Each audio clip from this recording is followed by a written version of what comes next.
Hi, my name is Karen Skipper. I'm a board-certified music therapist in Orange County, California. I work a lot with people with Parkinson's disease, and I've done several videos which are available on McKee Music Therapy Facebook page about how to use music therapy specifically for challenges that involve Parkinson's disease.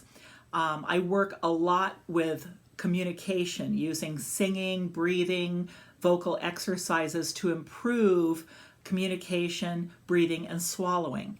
So today what we're going to do is look at how to use things you probably have in your home to improve some of your symptoms of Parkinson's. The first thing we're going to look at is a drinking straw.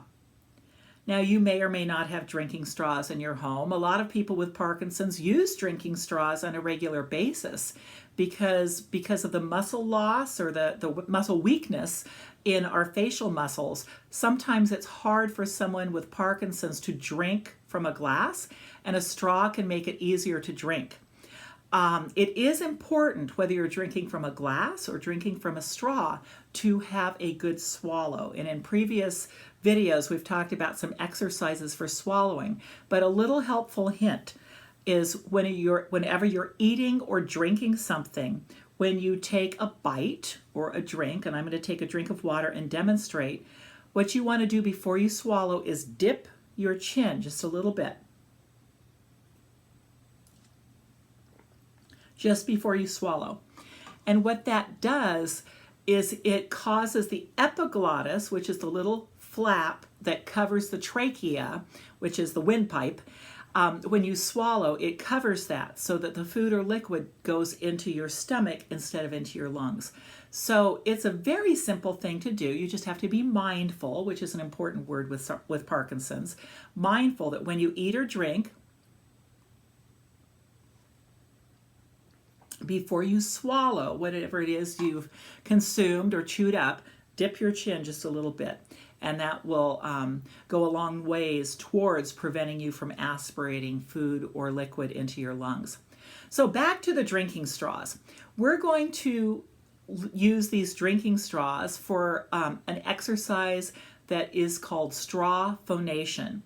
And if you talk to a speech therapist, it is an SOVT exercise, which is semi-occluded vocal tract exercise. And basically what that means is your mouth is closed. It's closing off one part of the vocal tract, which includes everything from lungs to the outside world.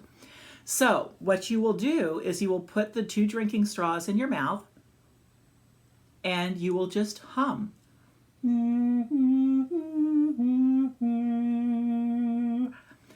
Now, in California, we have a hard time getting disposable drinking straws because our state has decided that they should be limited because of their polluting the environment with trash.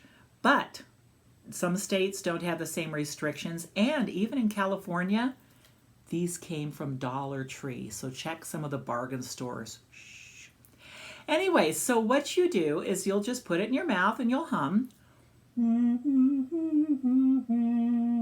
And what that does is that occlusion, that semi-occlusion, closing off part of that air tract, what it does is it does several things. It provides some resistance, which makes you use your diaphragm a little bit harder. It keeps your vocal folds, i.e. vocal cords, open, which can improve vocal cord health, which then improves vocal quality. So a lot of people with Parkinson's have a gravelly voice. And if your vocal cords are healthier, it will take care of some of that gravel. So it's been compared to doing exercise under the water. You can get just as efficient a workout with less resistance by using the straws. So if you have a couple drinking straws, I'd like you to grab them if you have them close, or do this afterwards.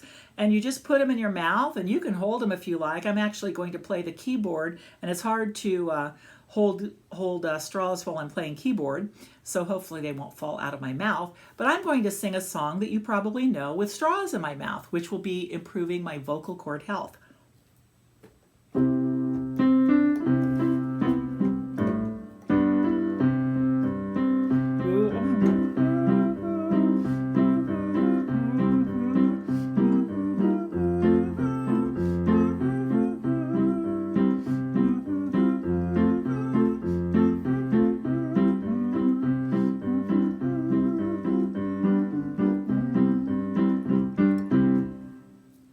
looks weird, but it works. So straw phonation, get yourself a couple straws.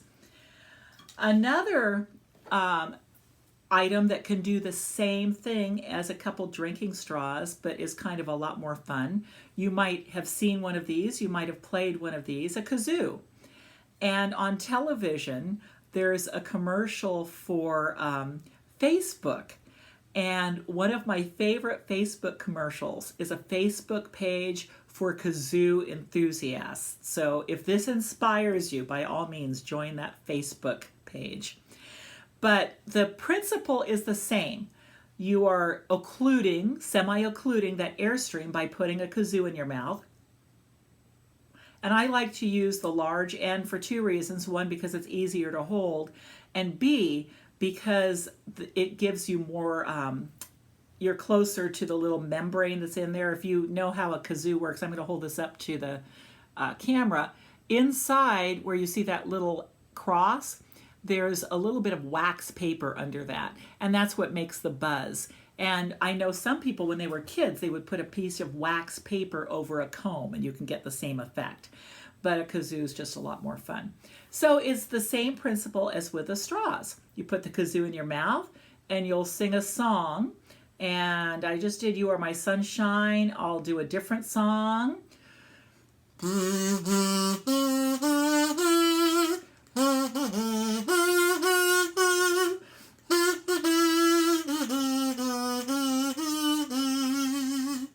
So just like that.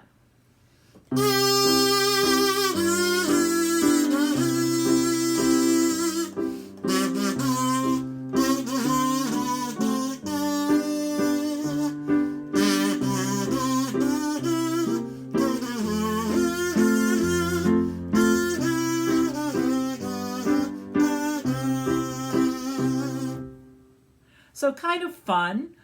And you're also benefiting your vocal cords. You're benefiting your air. Your diaphragm's working a little bit harder. Excuse me, I got a little bit of something on my tongue. So, those are some vocal things that you can do with things you may have around the house. A couple straws, a kazoo, a comb with a piece of wax paper. Now, we're going to address motor symptoms. And the thing with Parkinson's, and I'm preaching to the choir here, but Parkinson's is an at-rest tremor, which means that the tremor happens when you're not doing something, okay? So people find if they reach for something, the tremor stops for a moment. And then when they're just sitting, it starts up again. So what they have found, or what I have found in working with people with Parkinson's, is deliberate movement can actually reduce the tremor. And specifically, what we've tried with the tremble clefs is drumming. And you can find drum circles. There are many drum videos online. I have this awesome drum that I bought at a music therapy conference. You'll probably recognize what this is. It's a 5-gallon paint can. But this particular paint can has a drum head that clamps right on the top. And this particular item is available. You can get it online. It's available from West Music. If you're interested, just Google West Music, and you can find these drum heads that will fit on a 5-gallon drum head paint can. So what you do with this is you will come up with a beat, and I have a beat I'm going to play, but basically for Parkinson's you're going to want to rhythmically one hand and then the other. And in a previous video we talked about how important rhythm is for speech. Well, rhythm is important for everything. It's important for intelligible speech, it's important for gait, and the brain, the Parkinson's brain, loses its internal sense of rhythm, which is why the pace of speech is so uneven, why gait is so uneven. And so doing a rhythmic exercise and doing it frequently can help to retrain that brain to recognize rhythm.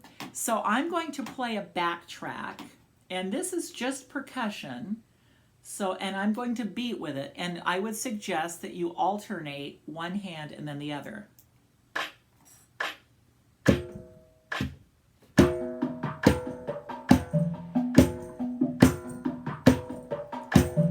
might vary it.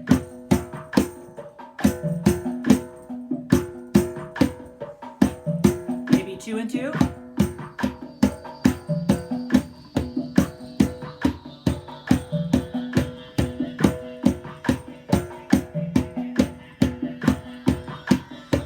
Maybe 1 and then 2.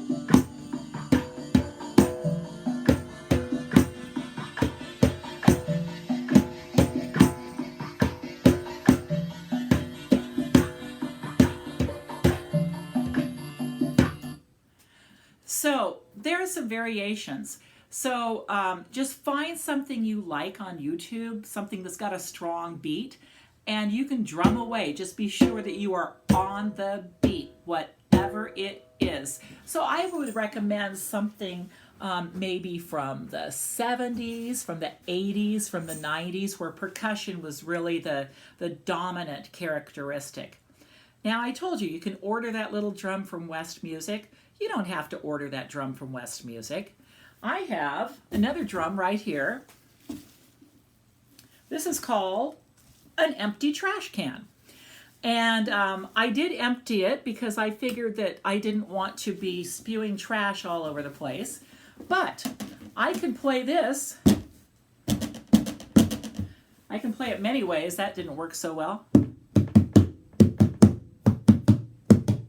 I can play it like that. I'm going to turn my music back on.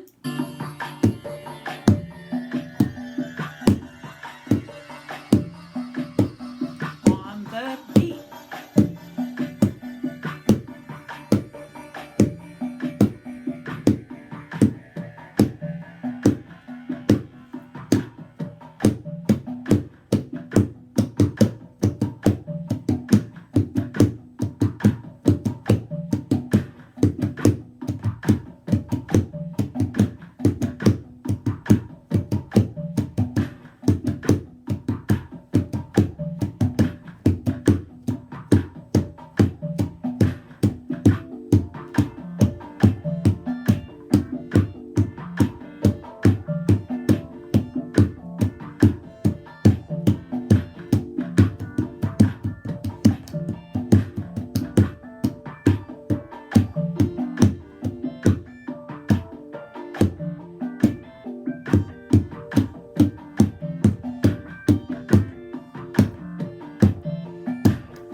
There you go.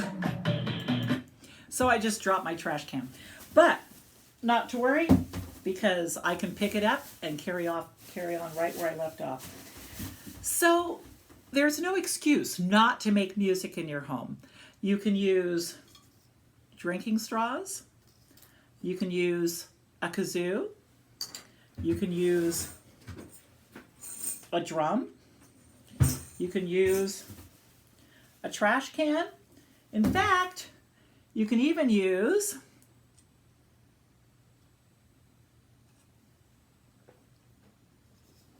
a glass.